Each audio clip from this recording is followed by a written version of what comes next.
తెచ్చుకుంటున్నారు, చేతుల నిండా తెచ్చుకుంటున్నారు, కానీ వాళ్ళ చేతిలో నిలబడడం లేదు. వచ్చింది ఎలా తెచ్చుకుంటున్నారో అలాగే అయిపోతుంది కరువులు. ఎందుకంటే ఇక్కడ మనం ఉన్నాం ప్రశాంతంగా, కింద నుంచి అంత ఆకు కొడతాడు వాడు. మనం తలుపేసుకున్నా సరే తలుపు లోపల నిలబడినట్లుగా ఆకు కొడుతుంటాడు. ఆడు మనకి ఇచ్చినంత వరకు వెళ్ళడం ఎంత కష్టం మీ అందరికీ తెలుసు. ఒక సోదరి తన భర్త అప్పులు చేశాడు పరిస్థితులు బట్టి.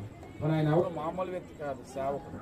సేవకుడే ఎవరు కాబడారు, ఏమి చేయలేకపోయింది. పాస్టర్ గారి దగ్గరికి వెళ్ళి సమస్య చెప్పినప్పుడు, ఆయన ప్రార్థన చేసినప్పుడు, ఆయన ఏదైతే చెప్పాడో అది చేయమన్నప్పుడు నిజంగా ఆమె కరువులోను కూడా కష్టంలోను కూడా దేవుడి సన్నిధిలో సేవకుడు చెప్పినట్టు చేయడం ద్వారా ఆమె కరువు దినాలన్నీ దుఃఖ దినాలన్నీ కూడా దేవుడు పోషించాడు. దేవుని స్తోత్రం, హల్లెలూయా.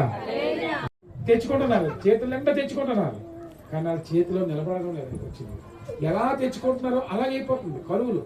ఎందుకంటే ఇక్కడ మనం ఉన్నాం ప్రశాంతంగా, కింద నుంచి అంత ఆకు కొడతాడు వాడు. మనం తలుపేసుకున్నా సరే తలుపు లోపల నిలబడినట్లుగా ఆకు కొడుతుంటాడు. ఆడు మనకి ఇచ్చినంత వరకు వెళ్ళడం ఎంత కష్టం మీ అందరికీ తెలుసు. ఒక సోదరి తన భర్త అప్పులు చేశాడు పరిస్థితులు బట్టి. మన ఆయన ఎవరు మామూలు వ్యక్తి కాదు, సేవకుడు.